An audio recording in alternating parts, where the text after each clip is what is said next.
पुण्यामध्ये राहायला येऊन ना मला 3-4 वर्ष तरी झाले असतील. पण आज ना मी कायमचं माझ्या सासरी शिफ्ट होणार आहे शिर्डीला. आणि माझं माहेर पुणे आहे आणि सासर ना शिर्डी आहे.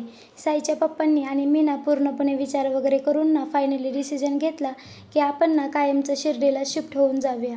तुम्हाला तर माहितीच आहे, मी ना डिलिव्हरीसाठी माझ्या मम्मीकडे आले होते आणि बरेच दिवस झाले माझे ब्लॉग पण काही टायमावर येत नव्हते, कारण का माझं शिजर झालं होतं आणि त्यात ना ऑपरेशन पण झाल्यामुळे ना मला 1 महिना तरी गेला माझी तब्येत वगैरे नाही का बरी होण्यासाठी. मम्मीने ना मस्त बाळाला पैंजण वाळे वगैरे घातले होते आणि साईच्या पप्पांनी ना तिकडचं रूममधलं सगळं सामान वगैरे ना शिफ्ट वगैरे करून मला घेऊन जाण्यासाठी आले होते. आता ना माझे इथून पुढचे सगळे ब्लॉग ना साईबाबा शिर्डीतले तिथलेच तुम्हाला बघायला भेटतील. आणि माझ्यासाठी पण ना मम्मीने मस्त साडी वगैरे पण घेतली होती आणि मी जाणार आहे म्हणून ना मम्मीची तर नुसती गडबडच चालू होती.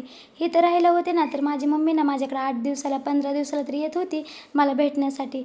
आणि निघायच्या वेळेस ना सारखा तोच विचार करून ना डोळ्यामध्ये पाणी येत होतं, तरी पण ना हसत हसत ना घराच्या बाहेर पाऊल टाकावं लागलं.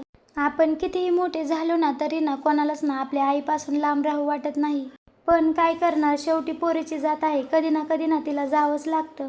आणि निघायच्या टायमाला ना अक्षरशः तिथून पाय निघत नव्हता, डोळ्यात पाणी होतं, तरी पण ना सगळ्यांना बाय वगैरे करून ना तिथून आम्ही निघालो. आणि व्हिडिओ जर आवडला असेल तर लाईक कमेंट करायला विसरू नका. भेटूया अशाच एका नवीन ब्लॉगमध्ये. Bye bye.